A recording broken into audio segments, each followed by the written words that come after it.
Let's get ready to rumble! Booker, this is for the win.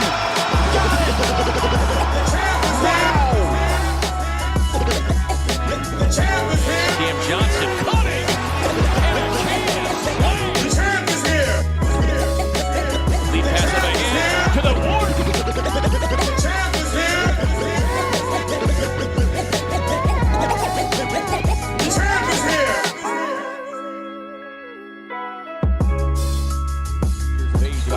22.5. Book on the crossover. Gets inside and hammers it down. Clock ticking. Kaminsky. Crowder to tie. Oh,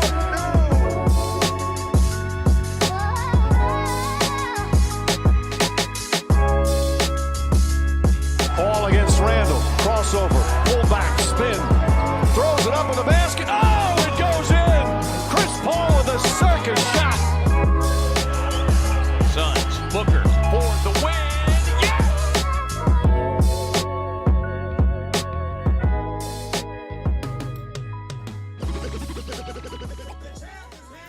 What is up, everybody? Welcome to the Valley Podcast. Our Suns need us. Figured we'd get in here early, watch this game together. Go ahead and switch over this game cast. Jay Crowder just hit a nice little 23-footer, hoping that was a three. And Lakers have to take a timeout. Listen, we're down 17, but there's still time. We've done crazier things, right? All we need to do is actually play defense for a full quarter, and I think we can get back in the game. We've got Spurs fan Gary pitch hitting for us tonight. What is up, Spurs fan Gary? How you doing tonight? What's up, brother? Thanks for coming on, man. Hey, no sweat. Did you bet on this game? I did, but I didn't. I changed up. I'm trying this new style deal where it's like a progressive bet thing. You always bet underdogs. So I don't really want to talk about it. I'm gonna have you do like Joe Rogan and make sure that microphone's about a fist away from About a fist? your mouth. About a fist Coming in away? hot. Maybe three fists with that microphone. Okay. But yeah, man. So sorry, you did bet on it? Yeah, but not like I would normally. I'm not really betting normal. Last week or two, just messing with some other stuff. Yeah, man. I didn't want to bet on this game at all. I don't like how AD was so hot the other night. I felt like all he needed to do was get it back for one game, and then he's got it back. And as far as I'm concerned, it looks like he's got it back all the way, man. So just our luck, just the Suns' luck. He's got it back, just in time. Let's real quick. You're not a Suns fan, but how do you feel about DeAndre Ayton being in the game for 27 minutes, taking one shot? I mean, why? What the hell is going on? That's what I don't understand. I don't understand. Do you think I watch a lot of the games? Yeah. I don't watch as many games or as much time in the games as you guys do. Do they try to run plays for him? They sometimes do. Sometimes they'll come out and it's apparent that that's what they want to do. So they give him like the first 3 or 4 passes of the game. They try to get him some quick alley-oops like, oh, look, Ayton's starting hot. And then they literally refuse to give him the ball. And he has to get his points from rebounds and putbacks. Like there's just nothing. Yeah, Romp, perfect. Hey, Romp, if you want to get in here, man, that would be really dope. Don't have to, but if you're free, man, you don't mind talking this Lakers-Suns matchup, let me know. I'll send you an invite. But, man, what's going on, chat? We got Roy, we got Tanner, Iverson Vlogs, King, Romp, of course, man. Yeah, Romp, I'll send you an invite. He says it perfect, bro. Obviously the Lakers are smothering us guard-wise, but Ayton just looks scared, bro. He just looks scared. So when he goes off, when he has his games where we talk about, maybe he's starting to scratch the surface on his potential, what's different? Is it the matchups he's in? Is it just random? Do they run the offense through him more? Like, what do you see? What I see is a player that either gets it going, that ignites him, and then he has a good game, or I see a player who coasts through the game and whatever happens to him happens to him. And he's fine with it either way. He doesn't care. I mean, he cares, but not the way he should, perhaps. Down 19, folks. Cameron Payne with the 2-pointer. We got to get this game within 10 points with like 5 minutes left if we want to do anything. But he just it literally, and I know this is oversimplifying. I know this is silly to say this, but man, it really seems like he takes supplements, some sort of energizing something, and then some games he doesn't take it. I don't know how else to put it, man. I don't know how else to imagine what's going on. It's just some games he plays with testosterone, and some games he plays with estrogen only. Jay Crowder with the 3, folks. 18 points. Let's do it. I believe. You think the Suns have any chance to get back in this, man? You think it's pretty much over as they go up 20 with 8:48 left? Yeah, who do they have in right now? They're still playing, everybody. Are they? Yeah, we pretty much got our starters in. I don't know, man. I haven't watched even a second of this game, to be honest with you, so I don't know. But I saw the score a couple times. I don't know, man. A lot of these games, when it gets like this point, they're not grinding, you know. They're playing, but they're not trying to, I don't know.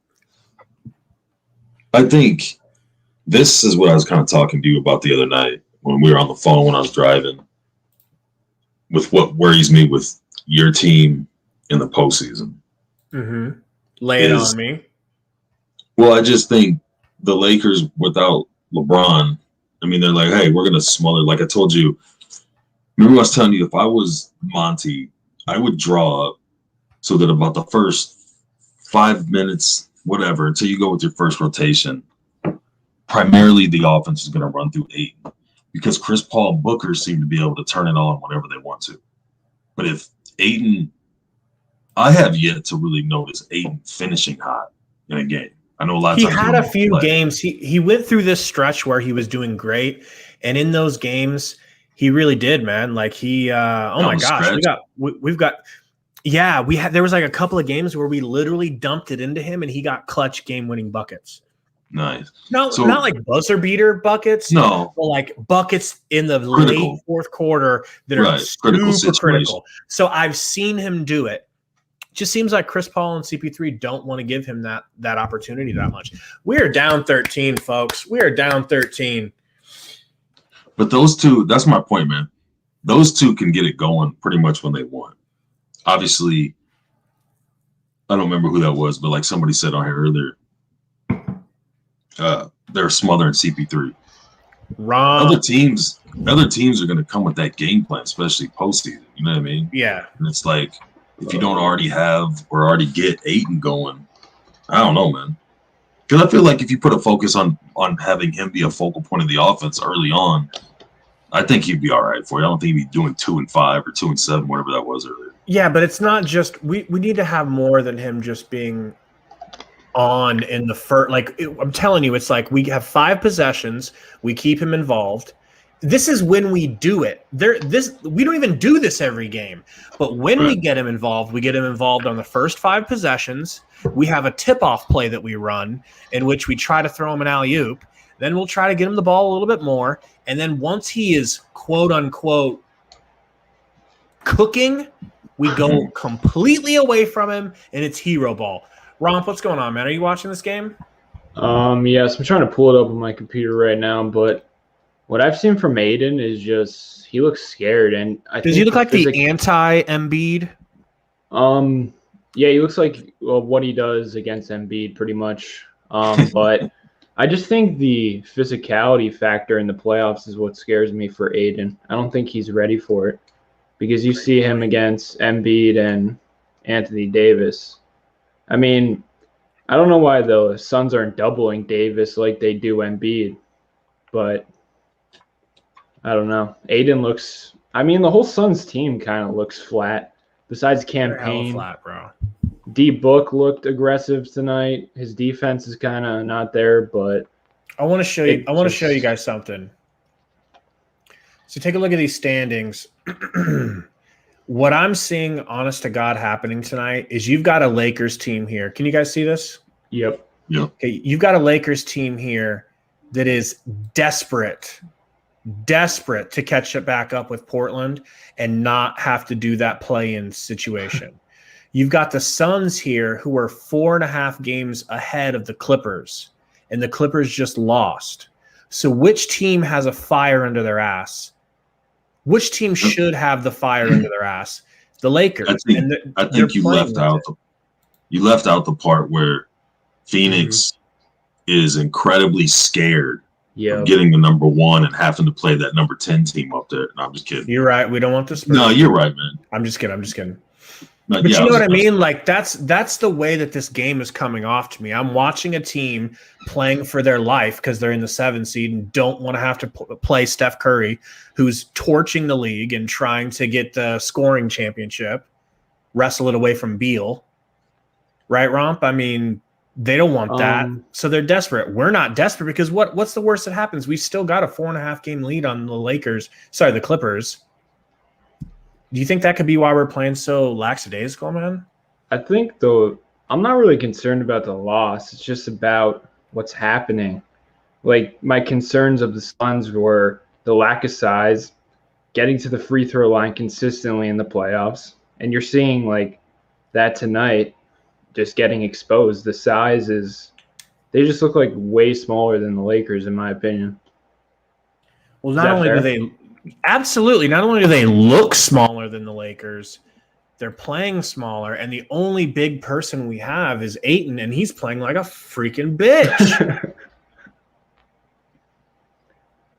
Yeah. You know what I'm saying? It's not really about the loss. It's just about the flaws. That's what I look into. Like when the Sixers lose, I'm not looking at the loss. I'm looking at the Ben Simmons not showing up, because that's a consistent thing all season. I'm looking at things that are going to hurt us in the playoffs. And like you said, Aiden. We got it to 10 points. They just went back up. Sorry, go ahead.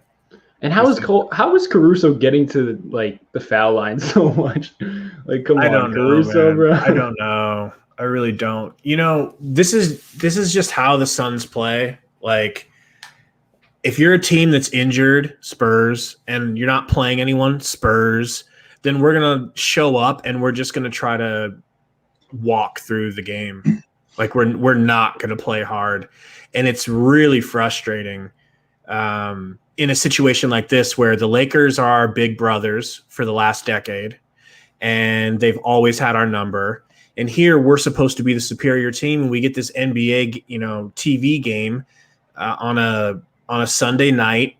Nobody has anything better to do than to sit here and watch this game, right?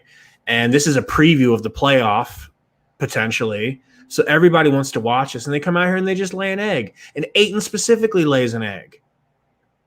So I just want to say this out to all the Ayton dick writers who are in our community and in our Twitter. One shot in the whole game. One shot, and he's played like 30 minutes. So the other night when he had that 26 and 15 and you're all in your feelings talking about where's all the Ayton haters, where are you guys at right now? I don't hear anyone right now talking about how Ayton's a generational talent. The only thing generationally talented about him is how inconsistent he is. He's a inconsistency talent of a generation. Have you guys seen anything like this from a number one pick other than because he's not like a pure bust, right? He shows it half the time. Romp, who was your boy that came out to the Cavs? I know he's probably your favorite player. Anthony Bennett. Right? Yeah, he's my favorite player. When he was a number one pick, and did he show flashes the way Ayton does? Absolutely not. Not at all. So it's not like that. It's not like he had like a brain malfunction like Markelle Fultz and forgot how to shoot a basketball. So why are you going to bring that up? It's not that type of pure – sorry, bro. I really was thinking – I was thinking Magic Fultz. I wasn't even thinking – I'm sorry, bro. But you know what I'm saying? Like, that was not a shot, I swear. But yeah, you're good. It's not one of those situations. We've got a situation where this guy just It's confidence, I think. I think it's just confidence. Man. Down 13, 5 minutes. The funny thing is, man, the Suns could easily get back in it if they just pull their heads out of their asses, but I just don't know if that's going to happen, man. Gabe, I got a question for you. Yeah. Does this make you not want to face the Lakers in the playoffs first round? Before this game, I would have said I wasn't scared because I felt like, okay, who would you rather play, Romp, if you were in the West? Would you rather play the Lakers when they're in? No, I'm just saying you're going to play the Lakers either way. Would you rather play the Lakers in the first round while AD is still a little bit bruised and LeBron? Are you sure you see him tonight? You're right. That's why my emotions on this are changing, right? But hypothetically, you still got LeBron out. So would you rather play a LeBron in the first round who's at like 70, 80%? Or would you rather wait until the third round or the second round and have to play him when he's got his feet back under him? Now would be the time, in my opinion. AD's holding his calf. He's limping up the court. Did you see that? Uh-oh. Now I'm behind. You're a little behind me? That's what I was going to say, though, man. He's playing through it. With AD like that and LeBron coming back, who's to say by the third round or towards the end, they might be without both those guys after a hard that is true. series or two where you got guys first coming back. I mean, I don't know. I think if I'm a Suns fan, I'm worried about a lot of teams. And like I said, I know it doesn't matter as much to you, but that experience. Because, like he said, I wasn't watching it, but like he said, if teams come out and decide we're going to take away Booker or Chris Paul, and I would go with Chris Paul early on because he's got the experience and he's handled some series himself. Are they going to adjust to that? But who's going to step up? Who's going to recognize that, not be fazed by things, make adjustments quick, especially if the three ball isn't hitting for you guys? I feel like a lot of times when you lose, it's because you can't stop the three ball. So what happens when that starts getting away from you early on?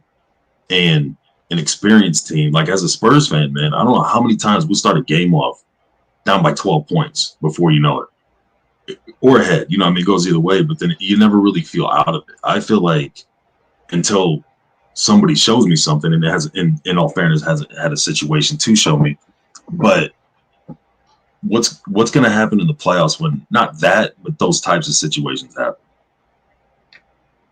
Who's going to step up? CP3. But I'm saying, so let's say like the Lakers tonight, first round. Hold on, let me cut you off. I respect you. But let me cut you off. The Suns are at 108, 115. Let me check this game cast because I might be even a little bit behind. 108, 115. Ayton just put a very nice. All right, 116. He's hitting free throws. But Ayton just hit a very nice post move here and got us down by 6. Sorry, 8. Down 8. Go ahead. He heard you talking shit. Good. Bully to greatness. Yeah. Before you go, I want to say what's up to Eric Brandt. He says Ayton would be unstoppable if he had forceful post-ups like this. I know, but he only does it once every 13 games. Poor Org. Jackson is in here. What's up, dude? Burner, my boy. What's up? King. Leo Braunschweig. Hope I said that right. Roy, what's up, everybody? But go on with what you were saying. Sorry. I'm just saying, you play a team in the playoffs, whether it's the first round, second round. They decide we're coming up and we're going to double Chris Paul. We're going to make Booker basically do the stuff. Ayton is a no-shower. He's inconsistent where we can't rely on him. Who steps it up? Who comes up and makes plays? Defensively, extra rebounds. It takes over and starts scoring or becomes a new facilitator because Chris Paul. I'll tell you. Since you're a little bitch that doesn't know anything about the Suns, I'll tell you. I don't know anything about basketball. Torrey Craig comes in and gets the rebounds because he's our true rebounder anyways. Rain, snow, sleet, shine, blizzard, tsunami. That dude is in there getting the rebounds and doing all the hustle work for us. It don't matter if he's making shots or not. He's in there getting that stuff done. And then defense, stuff like that is going to be Craig and Javon Carter. And who's going to come in and pick up scoring? That's going to be Mikhail, or it's going to be Cam Johnson when he's healthy. It's going to be Crowder. It's going to be – can't say Dario anymore.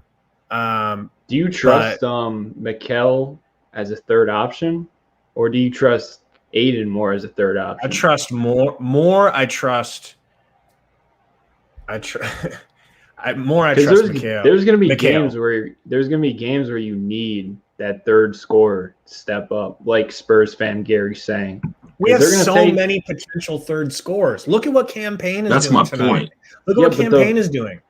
The playoffs are a little different. I think do you trust Mikhail in the playoffs to be that third guy who's going to get you a bucket when you need it, when CP3 is getting doubled and Devin Booker's getting doubled? If it's not him, it'll be Cam Payne. And if it's not Cam Payne, it'll be Crowder. And if it's not Crowder, it'll be Cam Johnson. That's what I'm saying, though, man. Is we're talking potential and who it needs to be. I'm saying it will be. Like, we have based on what? Based on what? You liking the because Suns? they can't all be cold. Look at our record. Someone steps up. Like, someone steps in. Who's stepping up right now against the Lakers without LeBron? And Schroeder. We don't we don't care. Honestly, I don't think the Suns team has right now, we want to win because we're down by 8 and there's 3 minutes and they let us hang around too much. So we're going to give them an old college try here. But bro, we don't come into these games like this trying hard. It's our one true ugly side. That's fair. And maybe that's the situation. But my point stays the same, that until we're a round or two deep into if they play a team in the first round that doesn't match up, doesn't figure out some kind of a defense to try and eliminate one of those guards, and they sweep a team, there's no pressure for these young guys to experience. But I'm saying when they get into their first real series, we don't know. You have confidence and you have faith, but we don't know. When you talk about some of these other veteran teams that are going to be in the playoffs and you give me a hypothetical or a situation like I gave you, I can tell you guys that have or go, oh, no, if that happens, they're done because they don't have anybody that can step up.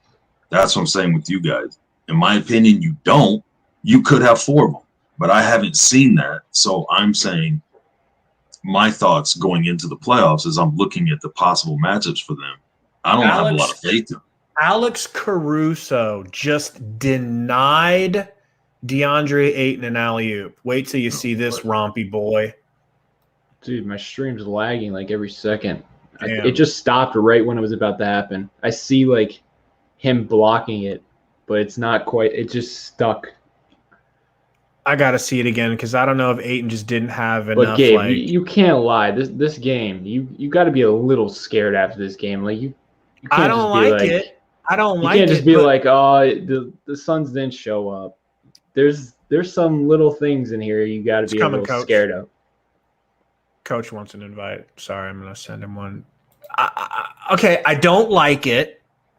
I feel sick to me stomach. All right. You can have all that. But the point is, why would you be sick to your stomach if it's just because they don't care? Because I hate the Lakers. It's just because I hate the Lakers. I fracking hate the Lakers. I want them to lose every game. I don't care if they're playing versus the Suns or the Raptors. I want them to lose every game. So I hate watching them beat us. It's the worst. What about feeling. when they play the Spurs? Because the Spurs are flaccid penises right now, I would prefer the Spurs win. I hear you. You know what I'm saying? Yeah. I just know your hatred for the Spurs. Yeah. But I hate LeBron, I really hate LeBron, and I hate the Lakers. I've hated the Lakers for a long time. Coach has got the invite, everybody. I'm just waiting for him What do you think LeBron's thinking on the sideline right now, Gabe? He's thinking, thank God this team is carrying me with the way that Kyrie Irving carried me in the finals. You know? Crowder with the width. Coach. What's Man, good, bro? y'all talking so much shit and not bringing up the obvious here. School us, coach. It's so funny to watch everybody melt down on Twitter. First of all, y'all really think Chris Paul's going to play less than 35 minutes in the game? Y'all really going to think he's going to put up this amount of shots in the game? No, he's going to put up way more. He's going to absolutely carry us. And you guys know Chris Paul can 100% carry a team. He put up 11 shots tonight. He's doing that in the playoffs. Ayton, they did a few little moves finally in the fourth quarter to get him involved. They didn't do it at all. Everything was pick and roll, drive and kick. That was everything. It was one-on-one play. There was no set plays. There was no action from the elbow except for one play from Mikal when he drained it. There was no double screens. There was no 0.5 offense. And are we really going to not bring up the fact that the Lakers have we have 25 free throws. They have 38. The goaltend that they missed. All that stuff encompassing, like they're not playing their actual offense and a bad start to begin the game. You take away the bad start, the goaltend, the awful calls, the free throws, the fact that Chris Paul's actually going to play real minutes in the playoffs. We can absolutely beat this team. And you don't know what's going to happen to LeBron or AD. Y'all saw it with KD when he went out in the finals with that stuff. Anything can happen. Anything. But coach, I'm not going to sit here and be like, oh, we'll be okay. Someone will get hurt. Like, I'm not relying on injury to get us to the next round. No, but wouldn't you rather play the Lakers now as opposed to the third round when they're actually clicking on all cylinders? And they actually have been playing defense in the final 3 to 5 minutes. Something absolutely changed with them. Like, this is all planned and staged. So taking anything away from this game, other than the fact that Booker is awful against a double team, we need to bring that up, by the way. It is a laugh to me. I think it's an absolute joke. And to see so many people jump off the bandwagon for a random game at the end of the season is laughable. That felt good. I'm learning a lot, coach. Let it out. A lot of that. But a couple things in there. Booker is going to see the double team a lot in the playoffs, especially if you or me or any other, normal fan sees it. These teams are going to see it. That the calls are going to be horrible, especially if you're playing the Lakers, or 100%, or Luka, and you guys don't get to the line, whether it's strictly bad calls, whether it's not driving to the hole enough, a combination of both. We shoot the least in the league, by the way. This foul call they just called on Chris Paul against AD is straight up atrocious. I mean, we've already pinned ourselves in a hole here. I'm just saying that's the type of shit you're gonna get. The Lakers are winning. You're trying to make a push. Oh, whoopsie poopsie! You touched his shoelace. Oh, sorry. He's getting some free throws. Oh, looky there. You're out of range. It's like playing in 2K and cranking the difficulty all the way up and playing on the road against a rival. Like, that's what the refs for this NBA are going to do. They have to let LeBron get to the finals. All of their paychecks depend on it. Wow, did Crowder just hit the side of the backboard? Well, folks, it's an L. I'm going to go ahead and chalk this up to a literal L. So what about you, Coach? You weren't in here. I don't know if you heard this or not, but like I was asking Gabe, who do you feel the most confident as being that third option that steps up, or a guy that comes off the bench? And you know how you get that on every team that makes either deep runs or goes to the finals, like that you actually have confidence in. Like I wouldn't be surprised if you guys have 3 or 4 of those guys. The thing about our offense is that if it's not going through Booker or Paul, it's going through the 0.5 offense, meaning it's literally taking what the defense gives you. So we don't have that third option. Guys can get lucky and, get open on that side. Guys can go down the seam, get some fast break points, and all of a sudden their stats jump. So it looks like it, but really a lot of it is right place, right time. You saw it with Crowder tonight. Mikal Bridges showed some sparks at the end. You saw it with Campaign. I don't trust any one person. I think more of it has to do with the offense and being able to open it up for guys. And that's whatever guy's feeling it at that time. But if I were to pinpoint a third option, it would have to be Mikal Bridges or Campaign, because Campaign's going to be the only other guy that has the ball in their hands as much, right? Mm-hmm. The sad thing to me, man, is that it should be a no-brainer for Suns fans, non-Suns fans, DeAndre whatever. Ayton. Yes, to go when all else fails, give it to the big guy and let him work. And So They never do that. Dude, part of me still thinks the way that they played Ayton from the beginning just made me question this from the beginning. Like, are they saving Ayton for the playoffs? I don't think you can do that, but they've been able to get away from it. But what we saw from him the last 2 years to this year was an anomaly almost. I just feel like that's insane. Don't understand it. I just feel like that's insane. But they're only going to get one shot to do it. Like, this is the I'm year. not Like, saying we know it's insane. I'm not saying it's insanely stupid. Like, why would you do that? No. That's a 4D chess move, right? I just don't see how we go from being the laugh of the NBA to being 4D chess players in the span of 1 year. Like, if we could get out of Ayton what he gives us on his good nights, I feel like we would be getting it from him. We just can't. I understand. I'm just saying, and I think you would agree for watching the Suns the last 2 years, it's just weird the way that they've utilized him or lack thereof, right? That's all I'm saying.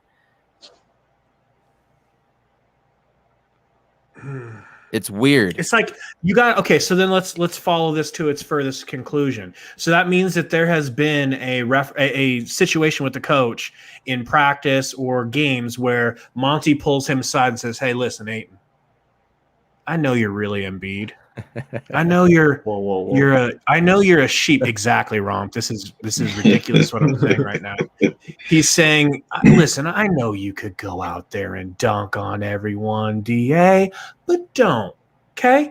Play like a fucking bitch. Hell, take one shot the whole goddamn game while you're at it. Then when we get to the playoffs, oh boy, we're gonna unleash you. No, they're not having that conversation. There's no way. I just don't see it any way how they're that would be such a convenient excuse for Ayton, and I'm not willing to give it to him. I'm not even willing to entertain it, coach. And you should. You know what I mean? And that's fair. And that's fair. And that's fair. I just here's when it comes down to it, the start of the game killed us. If it wasn't for that 20-6 start, we would have won by 1 point. Yeah. So you're saying the system with CP3 and Devin Booker isn't helping Aiden out? that's what I was going to say. That's what it seems like to me. But no, it did last year with Ricky Rubio. But Rubio's not the facilitator all the way around. He's not handling as much as CP3. He's handling just as much. Rubio handled just as much as CP3. The difference is CP3 is way better at shooting and doing all that. I forgot, guys. I shaved the head. Score. I shaved the Javon Carter head for good luck, but now that we lost, I got to put the hoodie of shame on. Yeah, so. it's hoodie season. This is a hoodie game. Sorry. Go ahead. I'm in shame. Regardless, I think CP3 distributes the ball a lot more than any point guard. For sure. Starter, bench, whatever. You can say that about almost every point guard that's played, but I'm saying that Ayton's played with, and I think he's a big reason why you're seeing what you see from the other guys on the team is because I think you and I were talking about this the other night, and I was like, it's just he doesn't care who it is. It could be the last guy on the bench, or it could be Booker. If the guy's open when he's driving, he gets it to him. And you start getting guys the ball a handful more times than they would have with Rubio or somebody else. But also, that changes the style of Ayton over the last couple of years, in my opinion. I don't watch the games as much as you guys do, but I mean, to me, even if you don't watch a game, it seems obvious that there's more distribution and a different style of play if Chris Paul's your point guard. I mean, it's just he's an all-time great. You know what I mean? Things are going to change. It's also getting defended differently than Rubio. You know, you can play off Rubio to a point. He wasn't going to be hitting that shot too. So everybody's got to be a little bit more aware, and those passing lanes are just a little bit more open with him. You know what I mean? Whereas you can play the passing lanes with Rubio because you're like, yeah, dude, take the shot by all means. And with Chris Paul, yeah, they really did that to him. Yeah, with Chris Paul, man, it's just like everybody can kind of converge on him a little bit. So and it is people are really open for him to kick to. You know different styles and everything. Hey, Gabe, are we going to stick on this pod, or are we going to jump over to this is another it. This pod, is or it. is This is it. This is it. Yeah, okay, cool. Yeah. Yo, to me, Aiden's just got to step up and be like, give me the rock and let me score 20. Because the thing is, if Chris Paul sees that, Chris Paul isn't going to be like, oh, I don't like that. He's going to start feeding him more. This thing reminds me of Ben Simmons. Everyone's like, oh, the system for the Sixers, you got to facilitate Embiid. Believe me, if Ben shot 15 shots, got 30 points, everyone would be happy. I think it's just an excuse for Aiden. I think he just has to be more aggressive, and actually want it. Like tonight, he was just invisible. Yeah. Romp, I want to add 4 possessions in the fourth quarter. Yeah, when it's too late. Romp, I want to ask you a question, and then Coach, will you answer it after him? You guys watched all the game for the most part, right? I know not every single second, but damn near, right? Absolutely. For the Suns? Oh, yeah. When I watch the Suns, I don't really watch it. No, just this game. Just this game. Oh, this game? Yeah, pretty much the whole game. Okay, so in your opinion, Romp and Coach, do you feel like the gap in free throws? The only reason I'm not asking Gary because I know he didn't get a chance to watch the whole game. But do you feel like – so we shot 25 free throws. They shot 41. Did you get a sense in this game that was referee related, or was that just the Suns weren't driving, or do you feel like there was some sort of referee help? To me, it's the Suns style of play. I've been saying this all season long. The only person who really slashes to the rim hard on your team is Devin Booker, and Mikal Bridges every now and again, but not consistently. There's really no one else who can get to the foul line because it's a skill getting to the line. A lot of people don't realize that, and a lot of Suns players don't know how to do that. And Devin Booker knows how to. I think he should try to drive more actually, and just keep attacking because eventually he'll get that superstar whistle. And DeAndre Ayton too, he has the ability because he's 7 foot, but he doesn't know what the hell he's doing down there. But so I think it's just their style of play. Obviously the refs give more calls to the stars like LeBron, but the Suns' style doesn't help out. What did you think, Coach? It just didn't seem like that this was our normal offense, so it's hard to make any type of judgment call on it. But I 100% agree with Romp. I would add Cam Johnson slashes off ball quite a bit, and Mikal off ball quite a bit, and Torrey Craig is starting to do that. But all of that is off. He goes at the rack. Chris Paul and Devin Booker go towards the rack, but Chris Paul always goes towards it and then backs up for a jump shot, right? Mm-hmm. So it's kind of different, and that's also I think a lot of a reason why we don't get a lot of free throws as well too, is not having a point guard being able to get those and ones. He just always steps back or spins and does a little shot or something, or hook shot or something like that. But as far as getting to the free throw line, it's just, I think it was 38-25 tonight. So it's, I don't know. I don't know. What is Gary's pick? Is that Ori? That's the hip check. I was what an wondering if asshole. I told him to keep it. He said he was. I did it to mess with Gabe. I was going to change it. He was not leaving. He was like, let me change it. They're not going to like this. I'm like, no, dude, keep it. It'll be funny.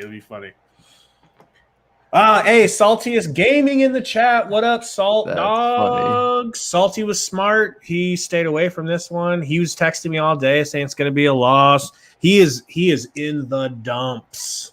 Salty, I love you, bro. He wanted to rest the players, and Coach is not a fan of the resting. Yeah, man, Salty. That's why I really wanted you on tonight, Salty. I was hoping you could convince me because I just feel like if I heard you out, you might be able to really convince me that we need to Agreed. rest everyone because my instincts are against it, but I am eager to hear you convince me on why we should. Man, so I do want to talk about Drummond versus Ayton. Romp, you see it, right? You said the word scared. He is scared of bigger players. What does he do versus Embiid? Hides. He D's him up, but on offense, he doesn't want to go at him, bro. He doesn't want to go at him at all. You see that, Coach? Like the big penguin just terrifies him. This wasn't our normal game. Like, no, I'm not saying any of that. What do you mean by that, Coach? This wasn't Chris Paul. Anthony Davis played 40 minutes. Chris Paul and Devin Booker played 35. Y'all really think that in a playoff game they're playing 35 minutes? Y'all really think we're not going to run a single play for Devin Booker off of a double screen like we've done all season? Anything that we take from this game, other than the fact that AD looks healthy as shit, which we all knew was going to happen. He needed what? He looks healthy as shit. He needs 4 to 6 games, and he's going to be fine. He's AD. So anybody that wrote him off, I feel really bad for because they're in for a rude awakening. But this wasn't our normal offense. Mikhail came off of one double screen too. This wasn't our normal game. If this was a playoff game, game 3, game 4, Book and CP are playing 40 plus. Y'all have to agree with me there, right? Yeah. I agree, but Aiden, I've seen this out of Aiden before. That's We because have. you have Embiid. Of course you've seen it. You've never seen Ayton play good against Embiid except for on defense a little bit. But this just wasn't our normal game. This wasn't our normal flow. And I've been saying that about Ayton all season, Romp. I've wanted that all season. I just want Aiden to like, I'm 68 games through this, bro. We're 68 games through this. At this point, we're okay with backing off of him. Dude, I'm past your point. I know exactly what you're talking about. Aiden is literally the Ben Simmons of the Sixers, bro. It's crazy. It's crazy. Like my boy spitting fire. Because last year it was like, oh, I'm fine with him only scoring 15. Now it's like, oh, I'm fine with him only scoring 10 points. It just keeps going lower and lower. And then your expectations just like, oh, he had an okay game tonight. And then you look at it, it's like 10, 5, and 5. While last year he's putting up 15, 10, and 10. So it's like, dude, just I don't know, Aiden. And then you always Simmons vibes, bro. Then you always have that shit in the back of your head saying, he's Ben Simmons, though. He's so good. He can get to the rim so easy. He can finish at the rack so easy. But it's like, you're right. It's DA. But the thing that pisses me off so much is if Aiden lived up to his potential, it would give the Suns another level to their team, and they would probably get out of the Western Conference if Aiden level. Yeah, if Aiden was like what he was last year, averaging 20 points. Not saying he has to average 20, but I mean, he does. He should. Imagine if we would have traded DeAndre Ayton and Saric for Nikola Vucevic. But I don't want to beat a dead drum here. Imagine having a center that could drop 26 on you nightly, not once every 10 nights. And can shoot the three. And shoot the three. And next to D-Book and CP3, ooh. Imagine. But no, Gabe, we're the dumb ones for saying that. I think what we really need to talk about is Devin Booker tonight, to be honest with you. Bro tried to play one-on-one all night. Bro tried to take it between double teams. Did nothing but turn it over.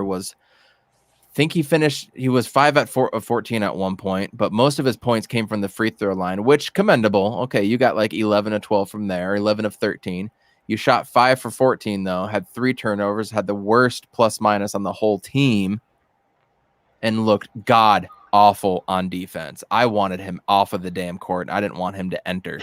He was god-awful on defense because Campaign was doing more on offense and everybody else was doing more on defense. He was god-awful. That substitute all-star tag is still with him, Gabe, just letting you know. Man, I'm Against the Lakers, and you show up like that. You know what I'm gonna do, right? Hit it. I'm gonna give him a free pass. You know, Why are I'm you giving him a Book free? Why are you pass. giving our All-Star a free pass, but you're not giving Ayton a free pass? Because I expect Ayton to play like either great or hot shit, right? Like with Booker, when he has a bad game like this, I'm like, okay, 1 out of the last 10 is bad. Okay, he's allowed to. He's allowed to be on NBA TV, want to show up AD, his boy from Kentucky, and want the shine and fail in the regular season. He can have that. Okay, but I mean, if he was doing this for like in the playoffs, I'd probably be as hot as you are about it. You have to. If we're not going to hold our stars accountable, what the hell are we doing then? Burner says Gabe is a saint.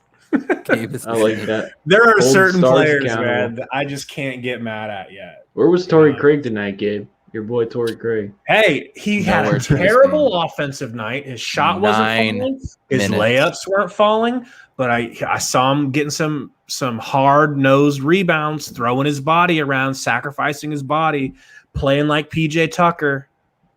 Am I wrong, Coach? He played 9 minutes and he got 4 rebounds. Yeah. He's a real Spurs fan. Don't you think Torrey Craig is like a perfect Spurs fit? He reminds me of a Spurs player. Yeah, I mean, yeah, I can Give him see to you but straight up for DeJounte Murray. you take half the team, will you? You can pull that thing up. What, Coach? They played Torrey Craig 9 minutes and they were like, just go up against AD for a minute. We're going to save you. It did not work. No, it did not work at all. What did he have rebounds? 4. In 7 minutes. How many points? 2. Off of a tip that was actually quite Torrey lucky. Craig gets a free pass from me too. Torrey Craig gets a free pass for the rest of this season. Don't put your head in your face in your hand. No. I thought we were players. trying to go for the 1 seed, man. I thought we were trying to go for the 1 seed. We are, and we're throwing out free passes. Game. It's fine. It's fine. It's fine. No, you get a free pass. And you certain get a free players. pass. And you get a free pass. I'm not giving Crowder a free pass tonight. 13 Dude, points. What's your beef with Crowder? He just shoots too much, bro. He thinks That's he's his game. nicer than he is from 3. He does. I agree with that. And right? I mean, if you give Mikal Bridges 13 threes a night, I think it would look a lot like Crowder or maybe better. Like there are just players on my team I want some of he is such a volume shooter, Romp. It's like he's never met a 3 that he felt like he had to look away from. He's streaky in jump shooting and he's streaky overall as a player. So yeah, dude, you're right. You're right. Even as just a player overall.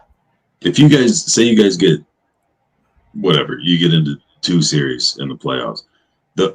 He's the type of player in the first series that'll look like that clear cut number 3 that I was asking you about. And then the next series you'll forget he's on the team. Like that's just how he plays. What do you think about that, Coach? Sorry, I was looking at something else. I didn't hear that one. He said there's going to be a series where Jay looks like he's the clear-cut 3rd option, and then there's going to be a series where he looks like he doesn't even belong on the team. He's not even on the team. 100% Spurs fan, Gary. 100%. But he was consistent all through the playoffs last year, man. So for what it's worth, I like Crowder a lot. All right, so let me heap some praise on him. I like Crowder's toughness. I like his flashy passing. I like his release. I like his energy. I like the way he is a gel guy.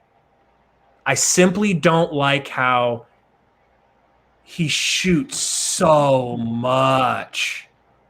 I just don't think and his shot is nice, but it's not that nice, man. We don't need you taking double-digit threes every night.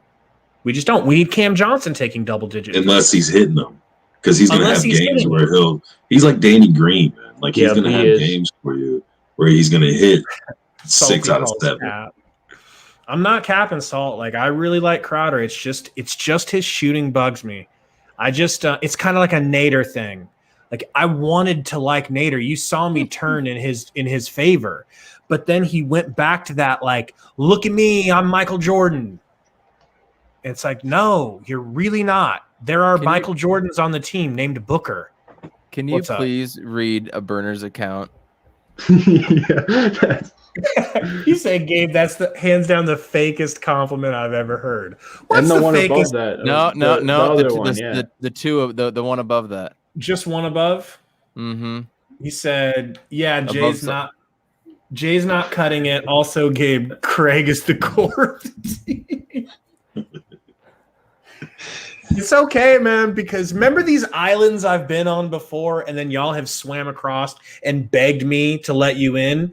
That's what this is going to be, man. No, I'm telling you guys are all going to be there. Dude, I think every one of those players is going to have their moment in the playoffs. I think Cam Johnson's going to have his moment. I think Craig's going to have his. I think Crowder's probably going to have 2 or 3 of his.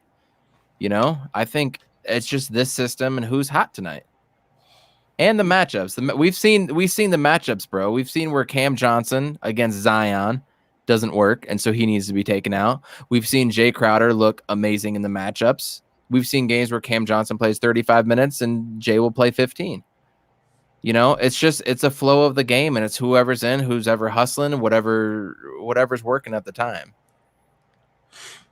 Man. Sadly, the one thing that we all knew we needed was addressing a real backup big man. Yep.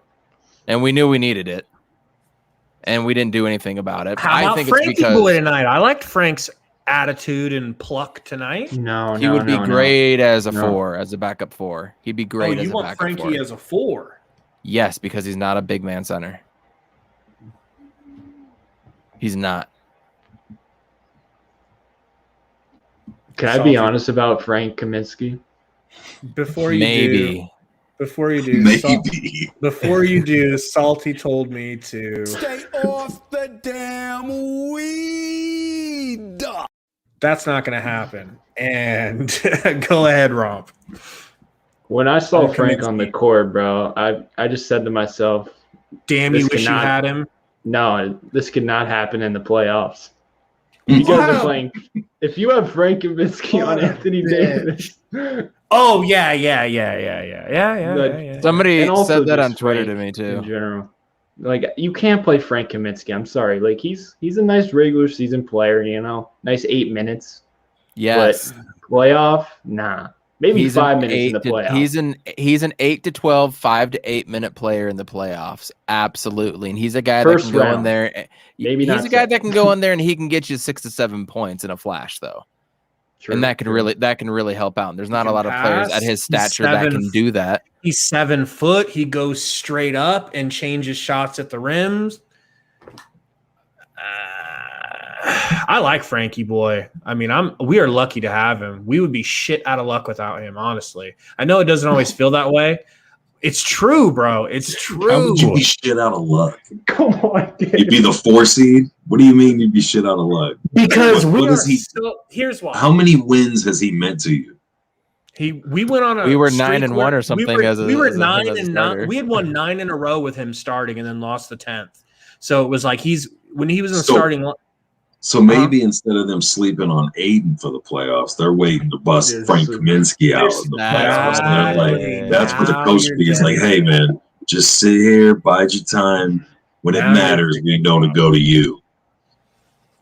I mean, Iverson Vlog said it best. He's like, Frank airballed a 3. Yeah, if he's here's why airballed 1 tonight too. I said we're shit out of luck if we didn't have Frank, and here's why. We don't have size. True. He's our only 7-footer. DeAndre Ayton is 6'10". 11. I woke up the other morning, coach. No, bro. I mean, they literally have him listed because last year they changed it. They said, okay, listen. We're not going to let you take your measurements with your shoes on anymore. We want actual heights. Everybody dropped 2 inches, including Ayton. He's 6'10", not 7 foot. And ESPN says 6'11". So 6'11". Okay, so I'm still going not on 7. NBA, going on NBA.com. Hold on. So I woke up the other morning, and you know how you just get thoughts that come to your head randomly, like right when you wake up, like the first thing you're like, why am I even thinking about this? You ever have that happen, Romp? Yep.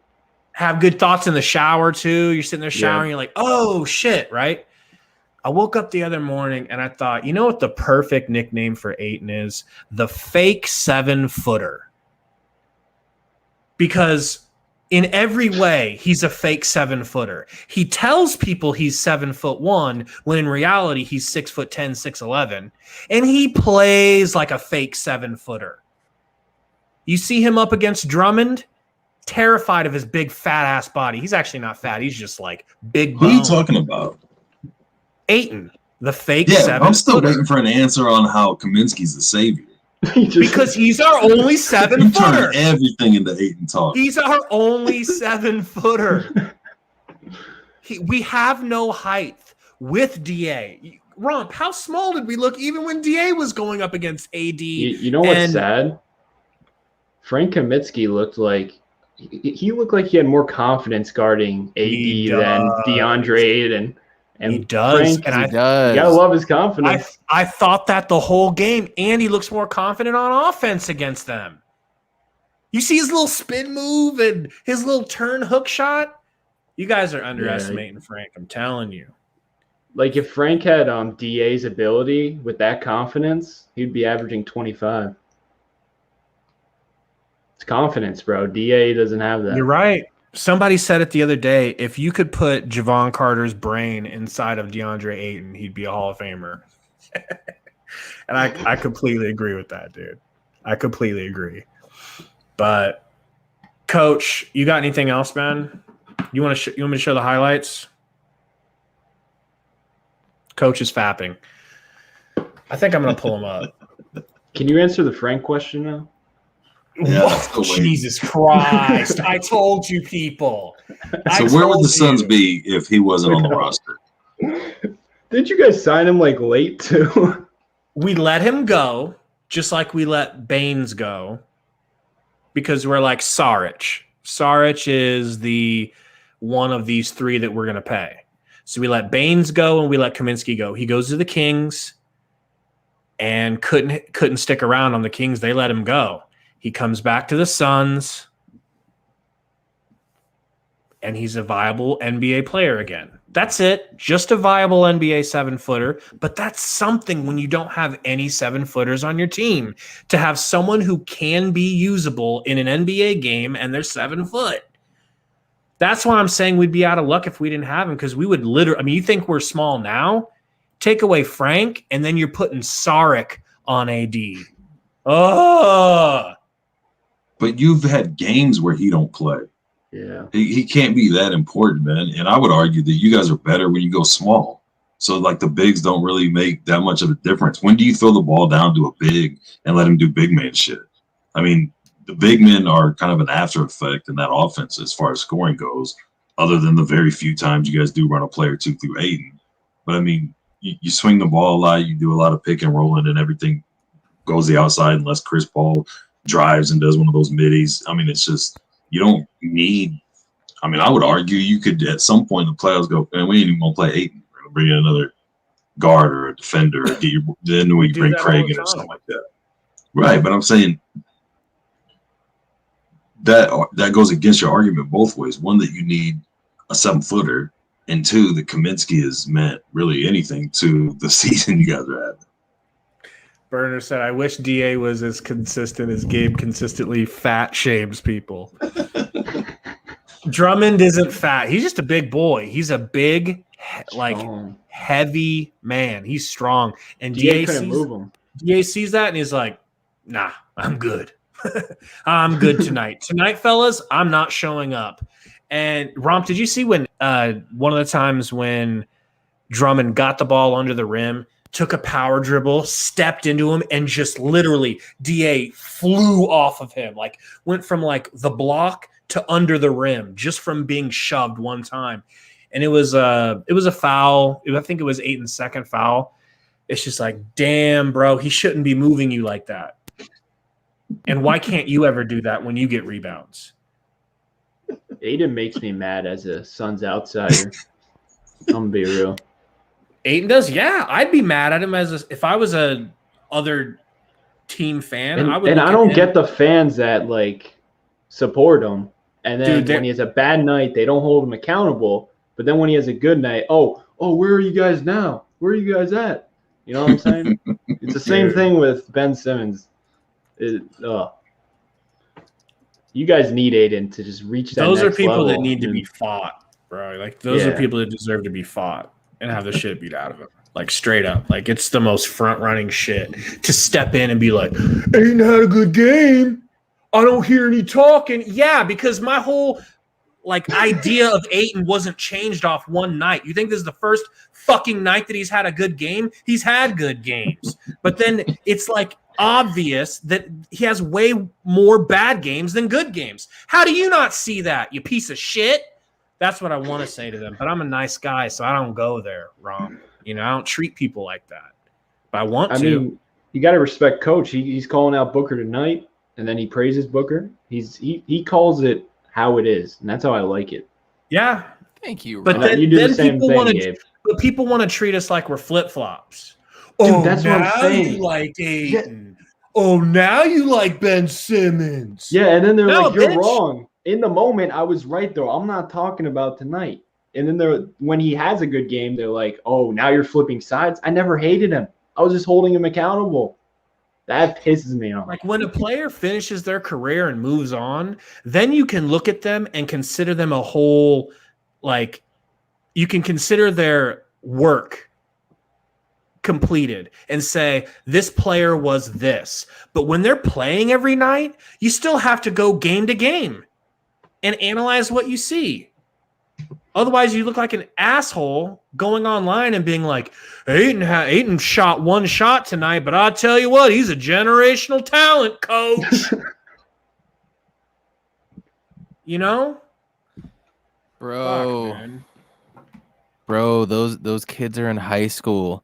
The Cam Johnson Stan account, the Warden Bridges, Ayton's World, Kiz, they're all homies, and Kiz just said it on here the other night that he doesn't even want to finish high school. Once they said that, every single thing that they say, it doesn't. I can't even legally comment on. I'm dead. That's funny. I love you, Kiz. I love you, Kiz. So I mean, again, we've forgotten about more basketball than they know. I know Gary has. Exactly. Those Stan accounts are just catfishing, man, and they're getting popular for it. So, whatever. Kudos to them. They're more popular than I am, I guess, right? I don't know, man. So, which one of you guys wants to trade your star for AD? Takers? Sorry, for DA. You want to give us Embiid? No?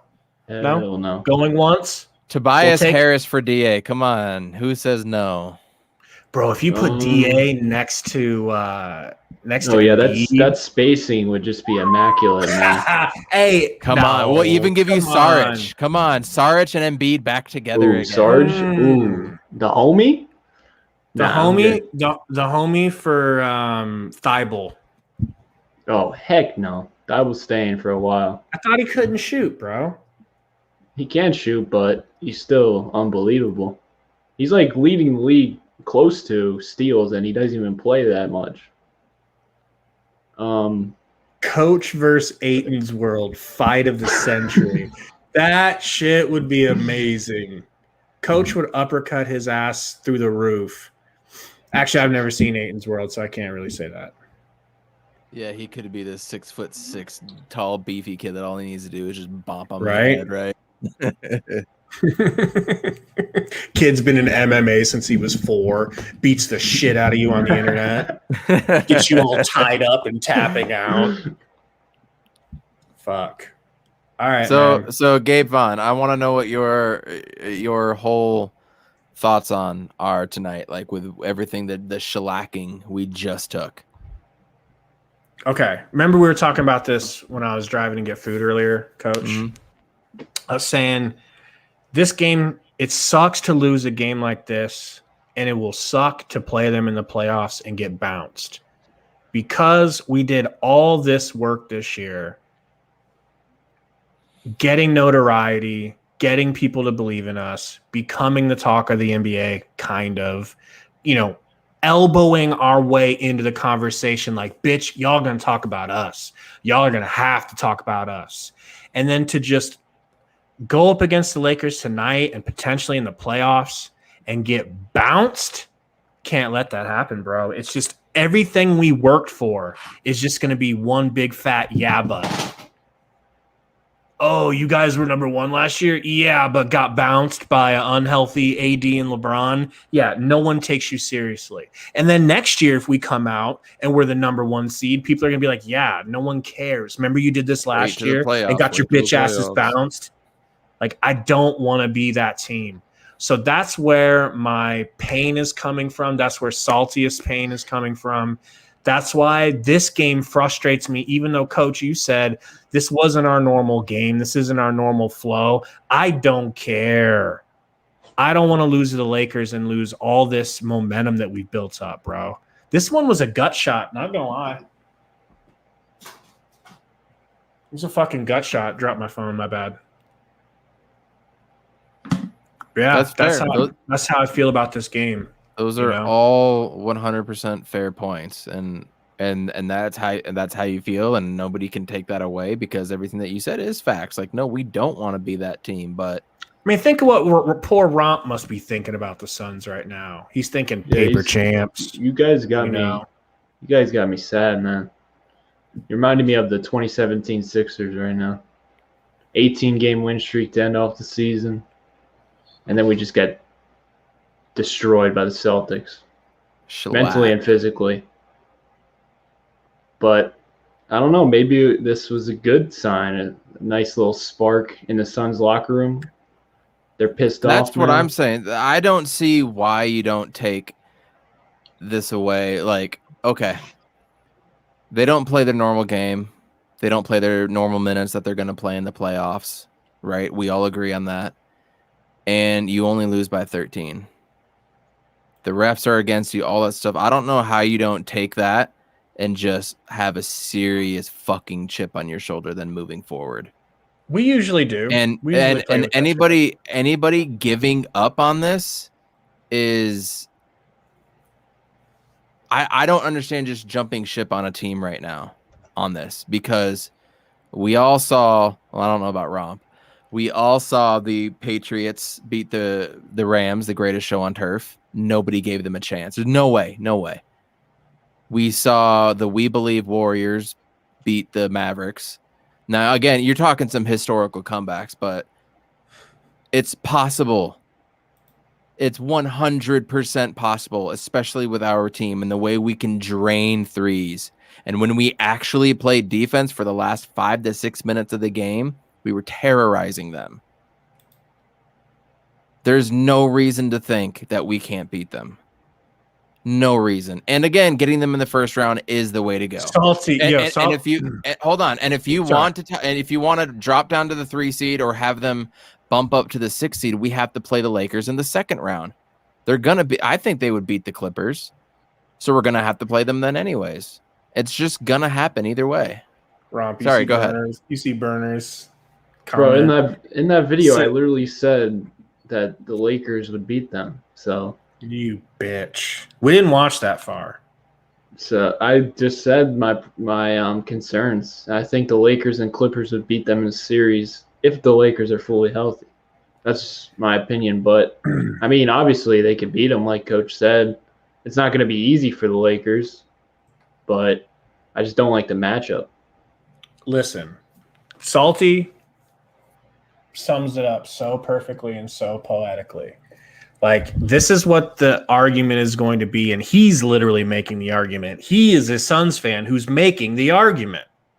This is going to be made by loudmouth Stephen A., though I love him. This is going to be made by Sam Kellerman tomorrow. This is going to be made by maybe not Nick Wright, because he's been coming along to the Suns.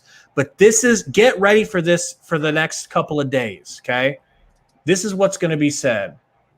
Salty says, I mean, the writing's on the wall. We don't match up against the Lakers' size, and LeBron didn't play. That's an indictment and a half. So then we against should just the quit doing the Suns. podcast. We should quit watching. We should quit being fans. What's the Bro, point? I could be a Suns podcaster if we still had Dragon Bender. That's not going to deter me none, bro. Like I don't Frank's care your favorite about player being, on the team, bro. you know what I'm saying? But then, No, yeah, poor but what, Frank. then what's the point? No, Then what's the point? He's just saying that's what we're looking at right now, Coach. That's But what. that's the not world why we thinks watch of sports. us. We all know better. We all know better that things You happen. play to win the game. Anything can happen. And we can get on fire. It's oh my gosh. Like I Hey, get he it. was I'm a- not fucking stupid. I see he the was an matchup. Eagles I see coach the when he did size that. discrepancy. This wasn't our normal game. And they didn't have Bron, Coach. What happens when they have Bron and all that size? Okay, then why is anybody playing in the NBA then? What the fuck is the point? Why are we talk about this for 78 games then? Like what the fuck was the point then? I'm just If we didn't think we had a chance. I'm just throwing out what people are saying. I mean, you could say they didn't have LeBron, but you could also say the Suns played terrible with no energy. So, I mean, you can make an argument that the Suns played a terrible game. So Burner said, "Damn, I'm gonna have to burn my house down. What's the point?" I don't think this Oh, loss man. should be throw the season away. I think you guys still have a chance. Are you guys going to be the favorite against the Lakers? Hell Did to any- the no. did- Betting favorites? I bet you we won't be. Bet you we won't be. Okay, did these people think that we were gonna win the championship to begin with? Nope. Okay, so then there's the other thing, Coach. And do you want that? Do you want to get bounced, or do you want to get to the next round? I mean, that's important to me to get to the next round. I know Salty really, really wants to get to the second or third round. If you want legitimate playoff experience, you want to play the defending champions. If you just want to get to the next round, then sure, let's go play the Blazers, or let's try to match up against the Mavericks or whatever, and let's not get a real taste of what it's like to play the defending champions. If you want real experience that's going to give you a real chip on your shoulder, you want the defending champions. What do you think? What do you think, Gary? You're in our position. You're a fan of a good NBA team. I'll say this, Gary. I'll say this. You want, I think, a 7-game series against the Lakers, win or lose, is going to bring more experience than a 5-game playoff series against the Blazers, the Mavericks, the Jazz. Yeah, I agree. I agree with what you're saying. But I get not wanting to lose. Oh, sorry, go ahead. Well, yeah, but I mean, as far as that experience goes, do you want Mikhail and the two Cams and DeAndre and all their Two initial Cams, I like that. their first experience in the postseason to be against the returning champs? You know what I mean? Like, yeah, that experience would be great, but if you could kind of dip your toe in the water first against the Spurs or the Grizzlies or the Warriors or whoever else might limp in, then that's not the same experience you're going to get when you're playing LeBron and AD and the returning champs. But you've gotten a little bit of seasoning before you go in and jump in and do that. So I think it's both. If your concern from more of a franchise perspective and you don't want this great season to end in the first round, then that's an obvious answer to it. But I mean, I don't think. I mean, I know with the seasons you guys have had before, this season is huge. But I think as things go and if things keep going the way they're supposed to, this is the very beginning to a 10-year run for you guys, you know, with times of getting in and out or being a serious contender. So, I mean, I don't have the faith, and it's not a disrespect or a knock by any means. I'm saying as an outsider, I don't have the faith that like Gabe has when him and I talk about how deep you guys are going to go or realistically winning the title. But Sure. I think it's the beginning to a team that other people outside will expect to make good runs and compete for titles. I just don't think that they're there yet.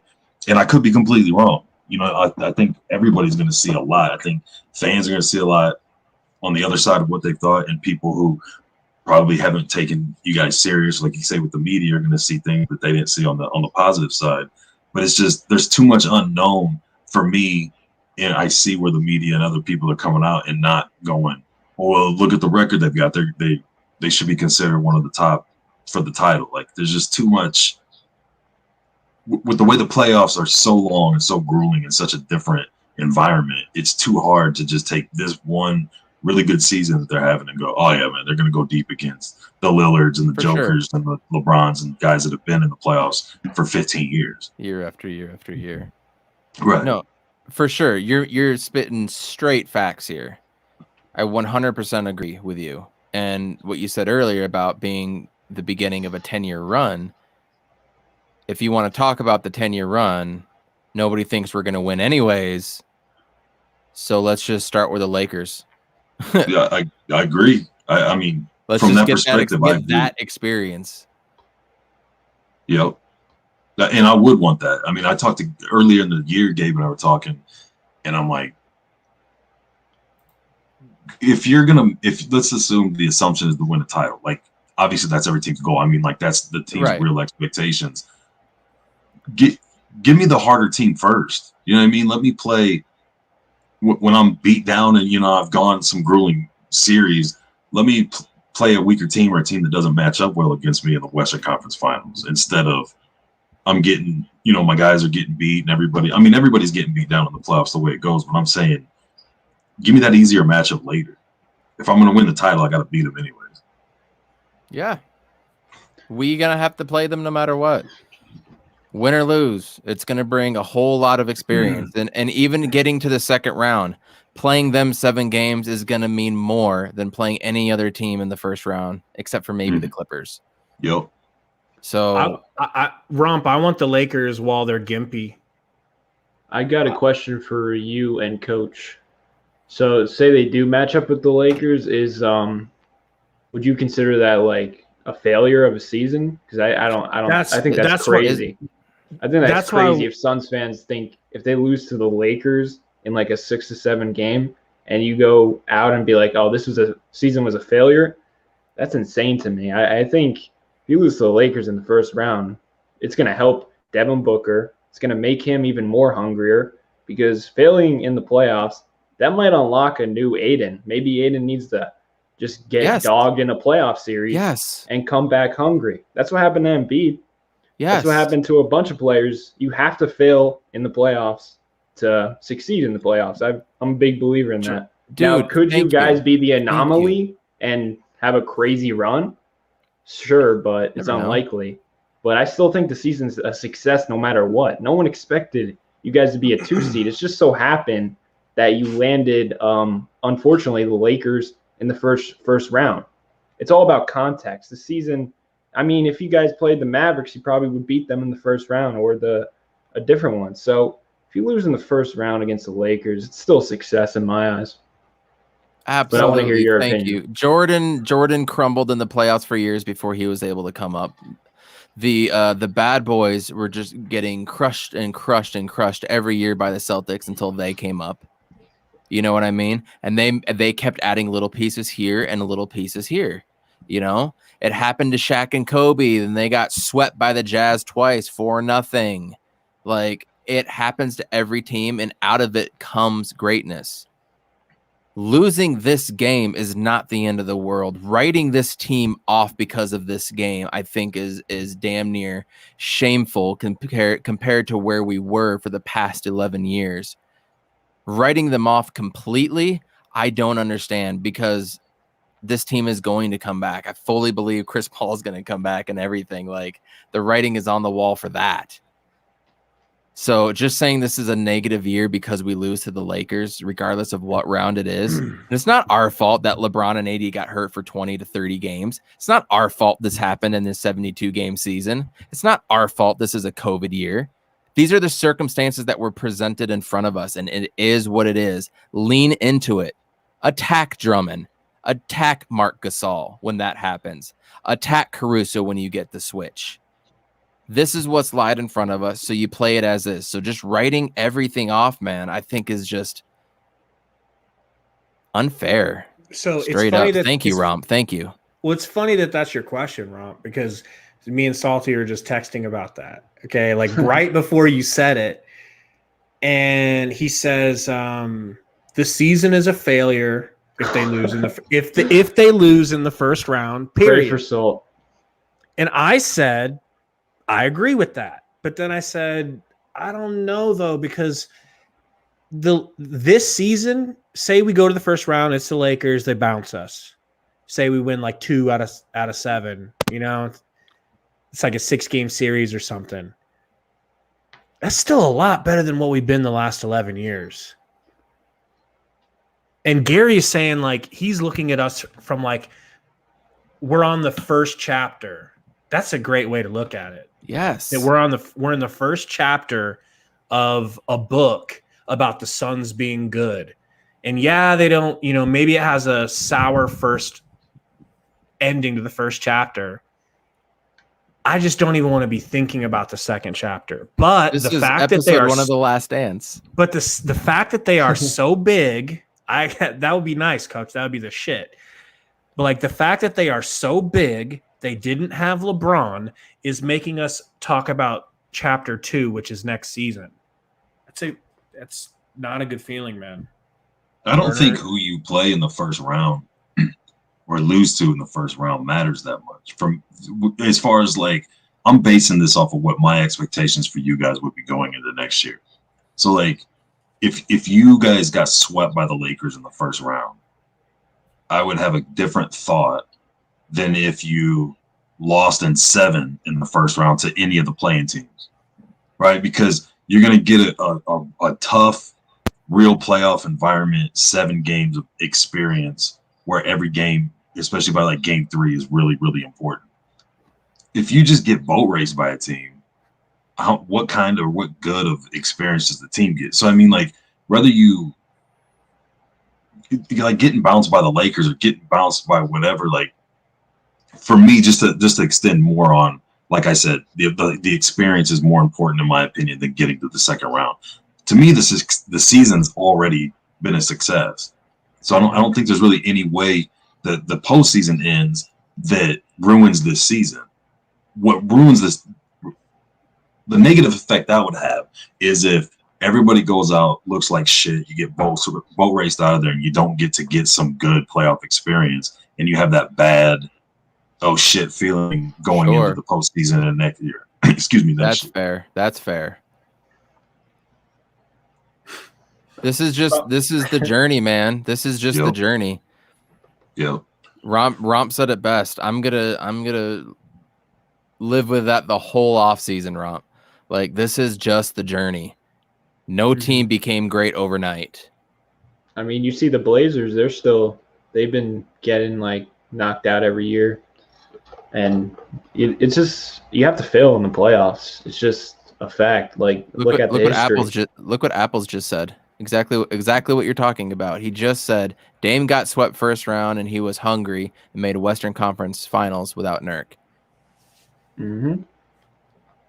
I think any bit of experience in the playoffs is going to help for the Suns. And if I were to tell you guys before the season that you guys were the 2nd seed, you guys would be jumping with joy. Gabe would be, Gabe would have probably I'd be tattooed up. I would have done like a preemptive tattoo. Yep. Good. Good point, Shervin.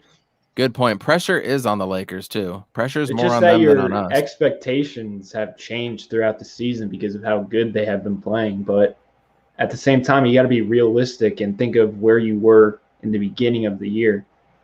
Like, think about that and have those expectations going into the playoffs. My expectations were to get to the playoffs and maybe scratch and claw our way through the first round. Exactly. That was my expectations. Jesus, Campaign was our leading scorer. Yeah, dude. This wasn't our normal game, and everybody's freaking out. Like, holy shit. It's funny. I feel so bad for everybody. I feel so bad for Salty. Didn't you guys beat the Lakers 2 times? Yeah, man. Yeah, you guys needed a loss against the Lakers. Once with LeBron. Going into the playoffs, having a 3-0 record against the Lakers, I mean, you guys would have been bound for Yeah, it would have been bound for a one loss because it's like really hard to beat a team like 4 times in a row. Like, and I kind of had like a gut feeling. Like if I were to bet on this game, I would have betted on the Lakers just because like they're fighting for that play-in, fighting for their lives. And didn't they just lose 2 straight or something? yeah, man. The Lakers? Yeah, They lost. lost like They 7 lost out to of the 9. Blazers. Yeah. Yeah, so you don't think they're you don't think they're pedals to the metal right now? And we you clearly saw AD weren't. tonight.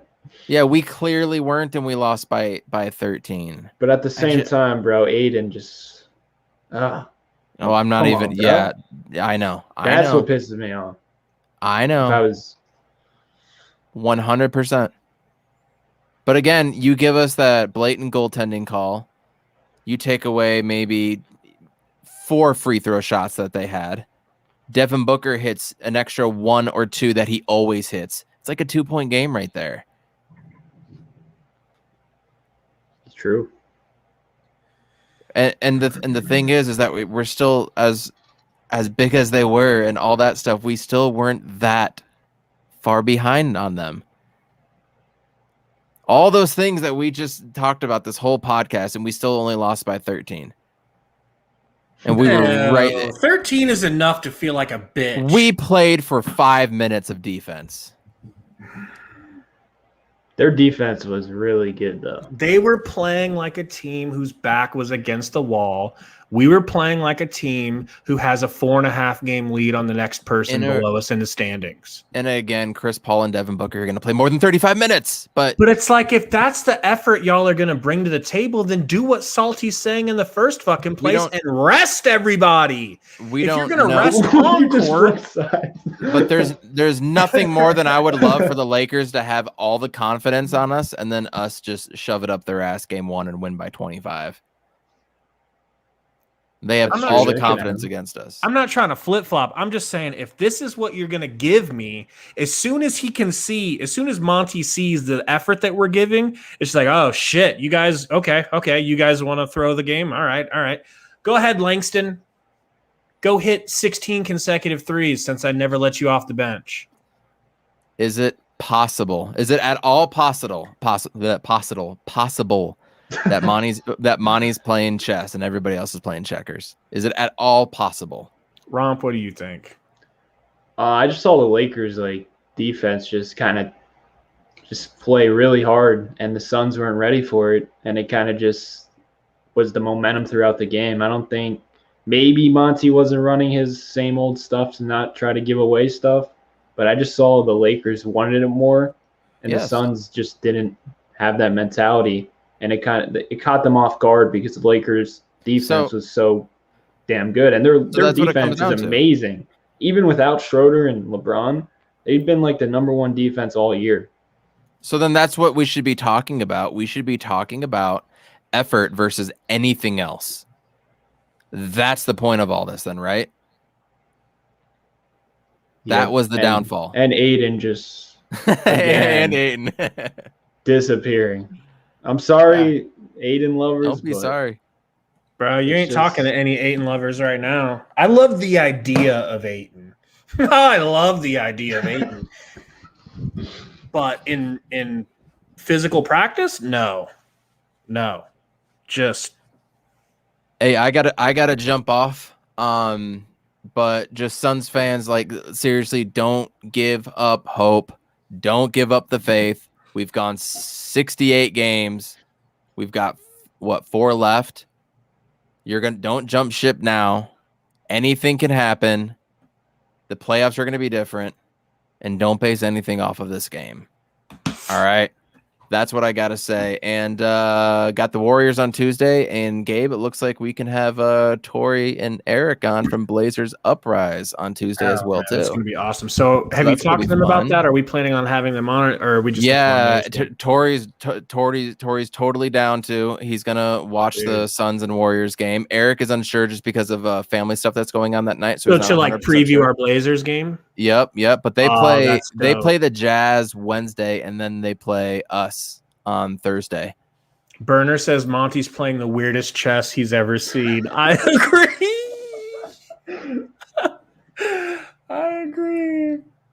Y'all are crazy to think otherwise. Gabe, you know this was not the typical game. This was a weird game from a Suns standpoint. You have to see that. You have to agree with that. This was weird. It was weird how we got our ass beat. That was weird. Where's the confidence, Gabe? I'm sorry, y'all need it, bro. Y'all need to open your eyes. I'm sorry. Like, I'm usually the pessimist. This was just coached way different. I'm trying to be like even keeled about this, bro, and it just looked like if that's what we're gonna get from Ayton against the Lakers, we're toast. Now that point is true. Toast. That point is true. And so dominating. You know, he looked scared of Drummond and he looked scared of AD. And if he does that, dude, and he doesn't get traded, if he does this in the playoffs and he doesn't get traded, then we have bigger issues. Coach always calling for Ayton's head. Coach always calling for Ayton's job. Bro, I would too. It's been all season. Inconsistent. 100%. Don't tell Ayton's world that. Nope. All right, if your backup big is that inconsistent, you can deal with it. You're right. I'm serious, man. He's playing more inconsistent than a backup big. Gabe, I got a question for you. Oh, sorry. No, go ahead, bro. Go ahead. You good? Would you rather Dwight Howard or DeAndre Ayton in some games? Well, don't say some games. Let's say in this one specific year, okay, while we're trying to make this run with CP3, if I could swap them out and have Ayton back next year and for the foreseeable future, I think I would. Because with Dwight, I don't really know, though. I mean, how you tell me. You tell me, because you've got Dwight on your team. He's good in like 15 minutes, but if he was a starter, he would get out of control. Well, we've been talking about how we are desperate to get him as a backup. He's a great backup next year. Wouldn't he be a great Ayton backup and to help push Ayton in practice? He's a great locker room guy too. He has dumb fouls though. If he started, he would probably foul out every game. Yeah, there's like at least 2 illegal screens, and then he's like leading the league in technicals too. So he has his problems, but he definitely has more fire than Ayton and more confidence. Spurs fan Gary. Sorry, I was just gonna say, do you want Pirtle or Ayton? Regularly for what the playoffs? What do you mean, like just in general? If you could swap them, would you? The fact that this is even like it shouldn't even be debatable, but I know that it is. Jakob's more consistent for sure, but I mean, if I don't know, man, I don't know. Did you guys see what? Sorry, you were saying something, Romp. Can do you remember what you were saying to finish it? Can I ask Spurs fan Gary a question? Please do. Do you like want the Spurs to make the playoffs, or like are you like out on that, or like do you care? No, I really don't. It's worthless. You know what I mean? Whether they get it right. I don't think they want to make the playoffs. When the so-called starters or stars or whatever are playing, it's next to no minutes. They're resting, the whole first lineup half the time when he rests guys, and it's about every other game now. Like, it just seems like he's really just messing with the different rotations for the young guys that are going to be staying on the team. But, I mean, I don't care who you match them up against. If they get in the playoffs, they're not going to win the series. Or maybe they accidentally squeak by some garbage team or whatever. I'm talking about the play-in. But then, I mean, you're talking about they're playing one of them top teams. It's over. You know what I mean? It's pointless. I mean, so maybe back to my argument for the Suns, if you're trying to get Johnson, Vassell, Walker, different, those guys some playoff experience, by getting the playoff game and trying to push, then maybe. But aside of that, I don't think. Then you're weighing where you're drafting. So I mean, I don't know. Who's your favorite young guy on the Spurs? Johnson. My favorite is probably Lonnie Walker. That's my guy. He grew Lonnie's up. a freak. He grew up like 40 minutes away. Yeah. I watched him play high school. He led his team to a state championship. He's a legend, bro. He's from Reading, isn't he? Yeah, he's from Reading. Oh, And like to Reading. win a state championship like at that high school is insane because you got to go through Philly and all those high schools recruit, and it was crazy. It was insane. But I love him. He teared up the Sixers a couple of nights ago. Yeah, he gets hot. You know, he's streaky right now too, but Yeah, for sure. he needs to I think he needs to execute his mid-range a little more. He can get away from people. He's explosive and get that shot. When he does it, he hits it, but he seems to be all or nothing, like he's trying to get a highlight dunk on somebody or shooting a three from somewhere. Yo, did you guys see this today? The hit in the nuts.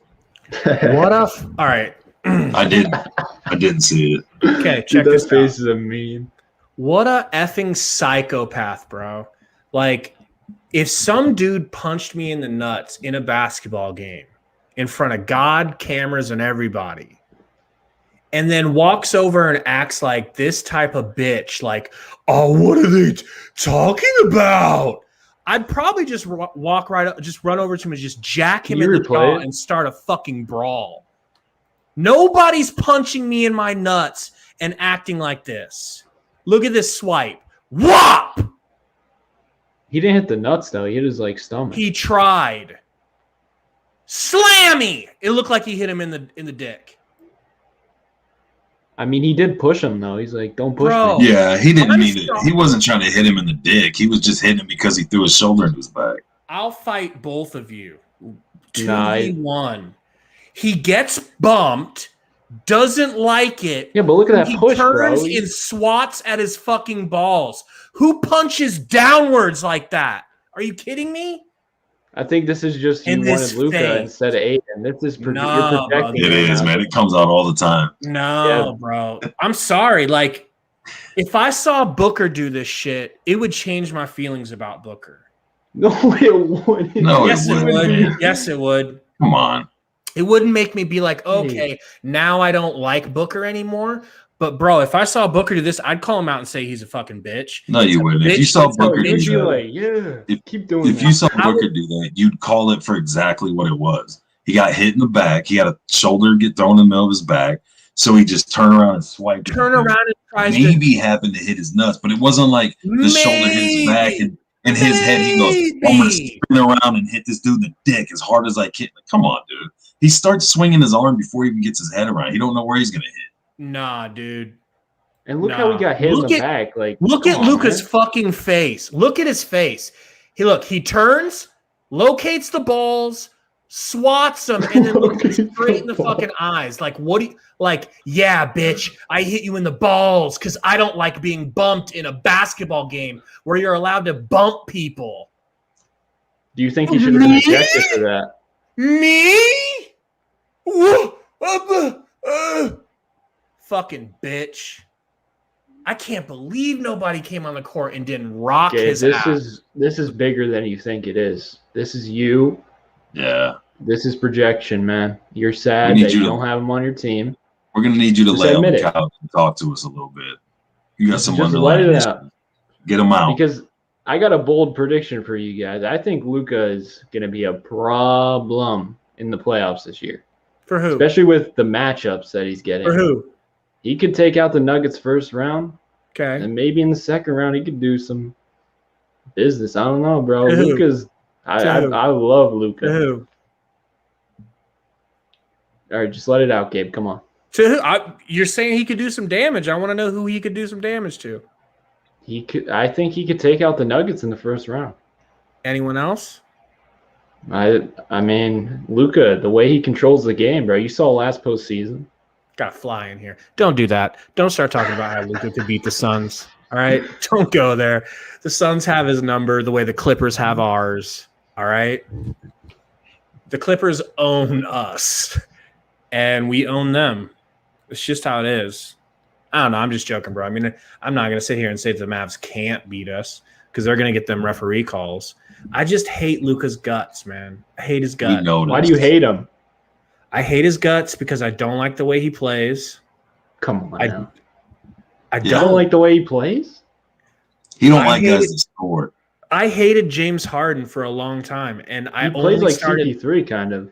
That 100%. I've told him this on the phone. It kills me the way he hates the way these guys flop or try to get calls. But he loves Chris Paul and is throw your ass back into somebody after you started driving and draw calls. And they made up the side swipe rule or whatever because of Chris Paul. And he's like, well, you got to love the way the guy plays. But anybody else, he's a piece of shit. Look.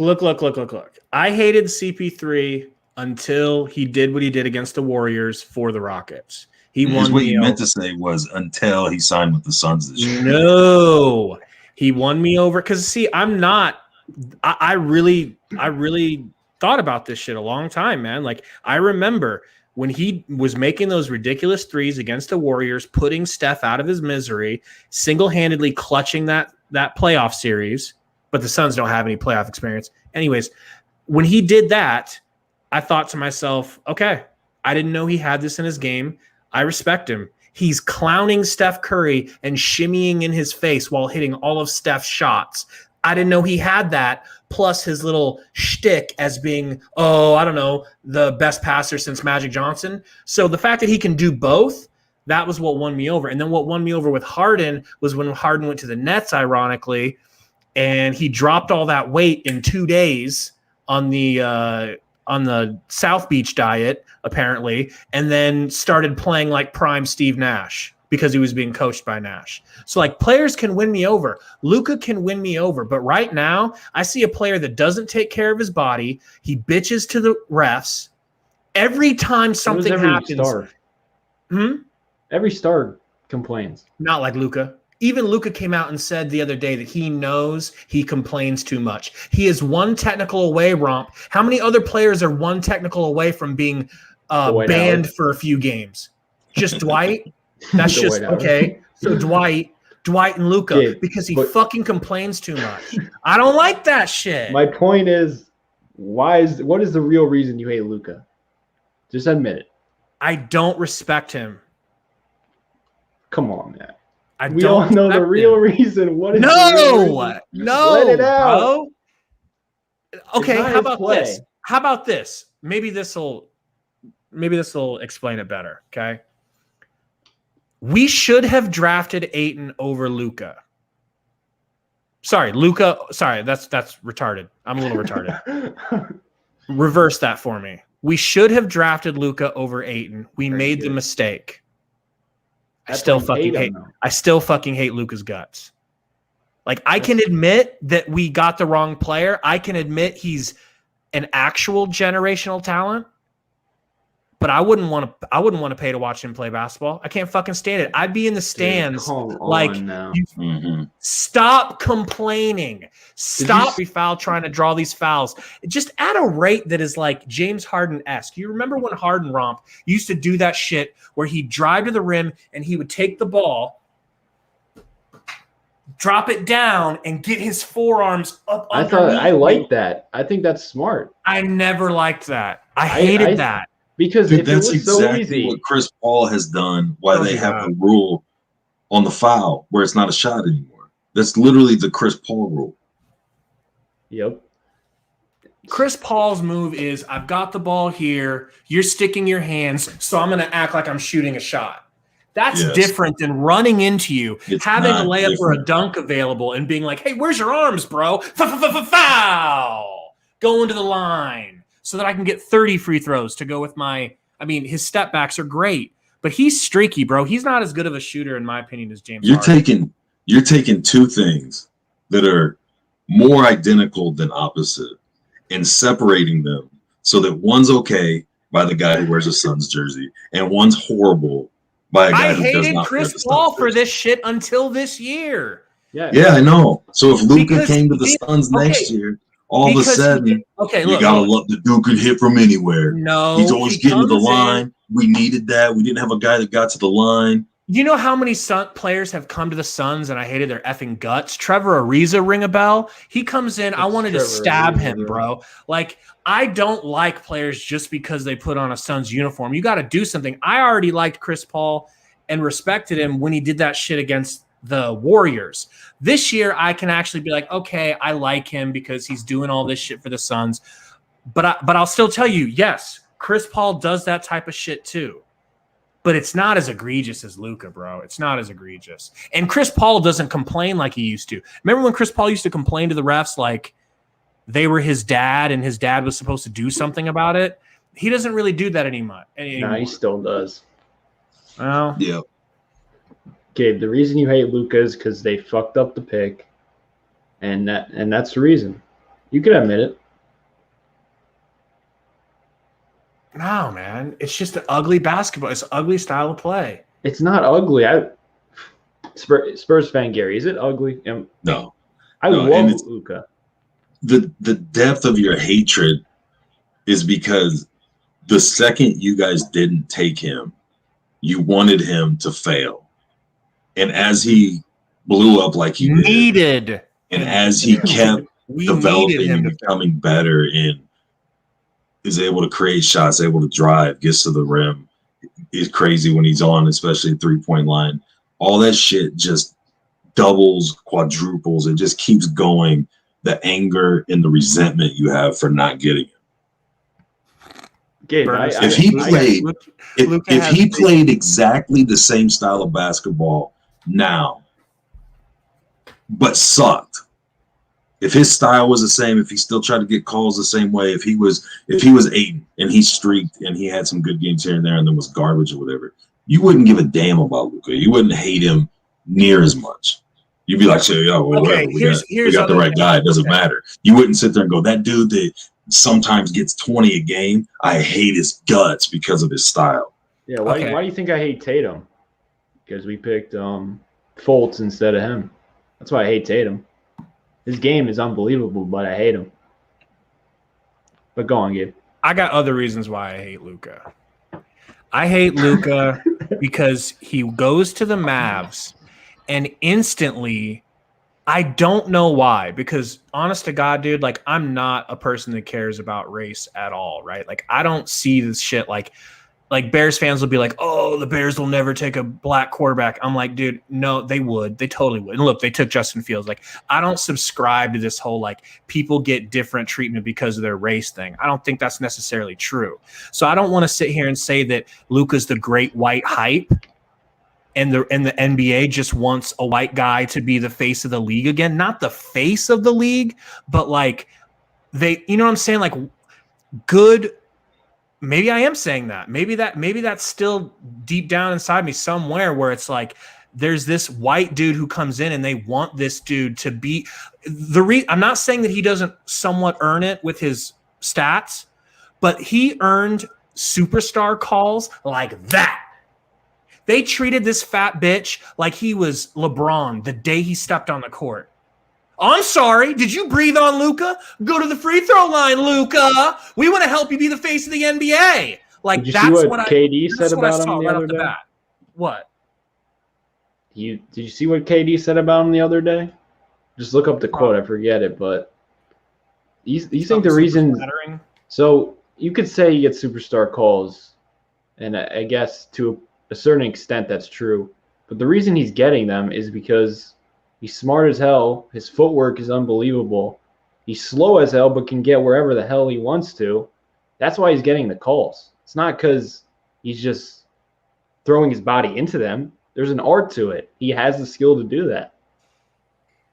He does. And please, just watch like a week of Luka games and try to not have your hatred towards him and be fair. And you'll probably change your opinion. I watch him play, man. Like I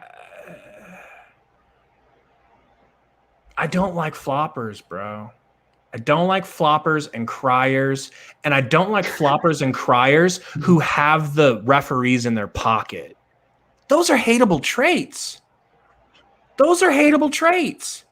He cries, he flops, he seeks fouls over shots, like over baskets he could easily make. He'd rather get fouled. And then if he doesn't get the superstar calls, which he normally always gets, he cries so much that he's one game away from being kicked out for a few games. Because he cries so much, the NBA is going to say, listen, Luka, you cry too much. We need you to go sit in a room where basketball's not being played because you cry too much. So, well, according to you, he don't have to like worry. him. According to you, he don't have to worry about that because he's got the rest in his pocket. And he's getting all the LeBron calls. Darth said, if you don't like floppers and criers, then you shouldn't watch the NBA. Darth, my point is simply that he is the flopperiest and the crieriest of all of them. bro, every star cries. Every star. No one's including worse than CP3. LeBron. Yeah, no one worse than LeBron. I hate LeBron. Am I consistent? Yeah, but you said Luka's the worst. Luka's not even close to LeBron. You don't think Lucas is much of a crier than LeBron? No. I mean, I think somebody would have to purposely take it over the top to be on the same level LeBron is. I mean, he bitches when he makes shots. He cries on the way back down. That's true. That's true. I'm not kidding you. Like it's like it's become a habitual thing that his body does without him realizing it. It's the second a shot goes, is to turn around with that weird face. Like, how did you not blow a whistle and then throw a tantrum the whole way back? That's true.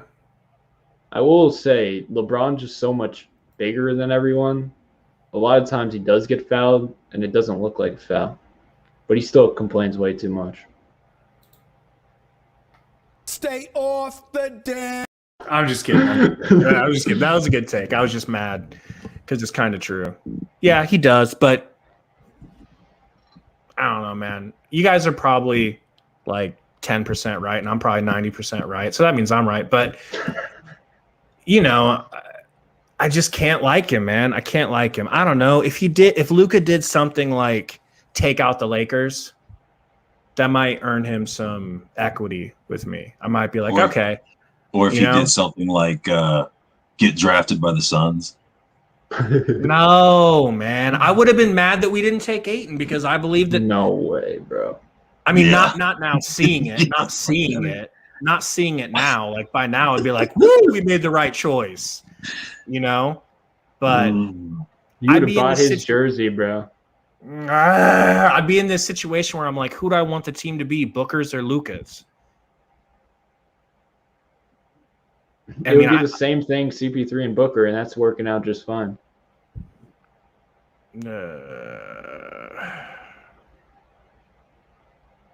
I don't know, man. I don't know. I appreciate you know how many teams? You know how many teams would die to have the problem of who's going to lead my team, Luka or Booker? That's your reasoning why you're happy you're stuck with Ayton and yelling at half of your own fan base to get off his nuts. I'm not happy we're stuck with Ayton. I never said that.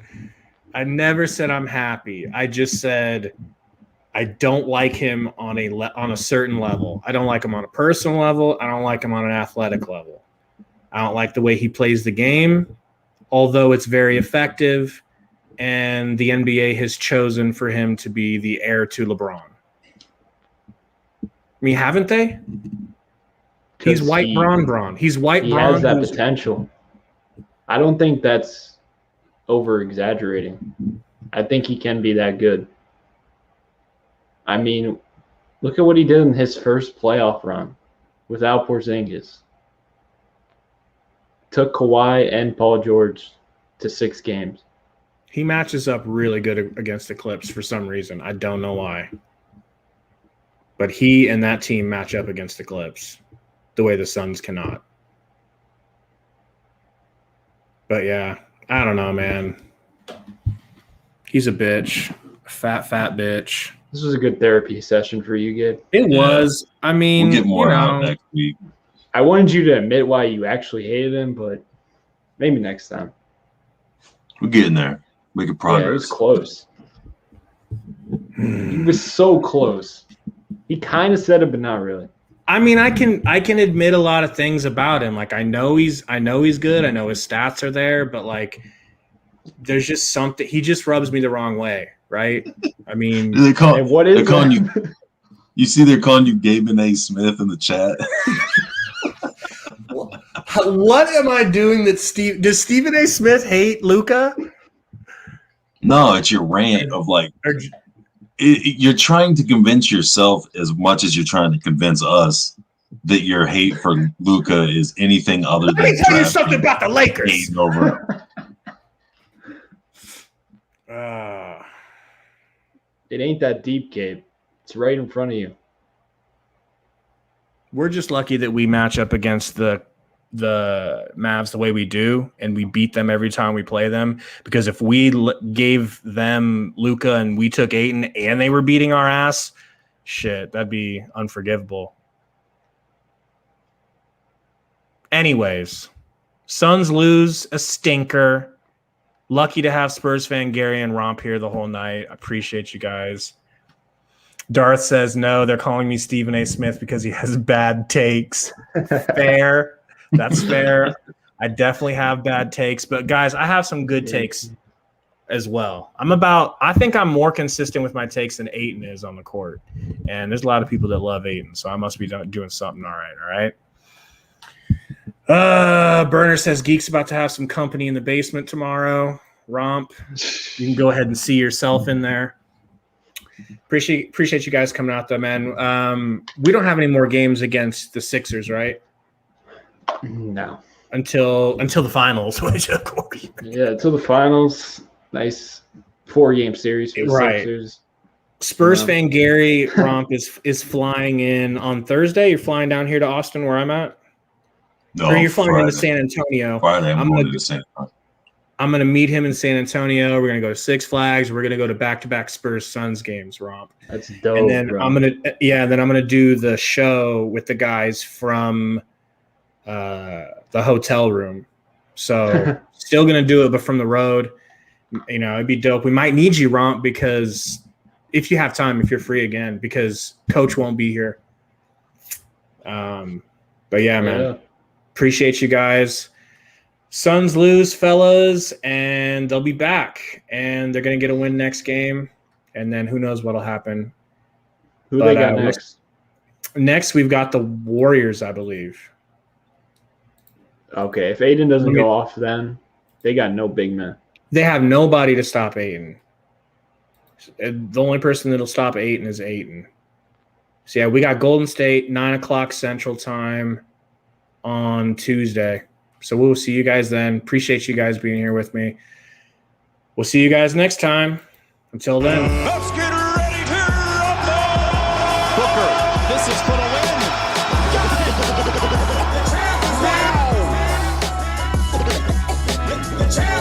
Cam Johnson cutting. The chomps are here. Chomps are here. Chomps are here.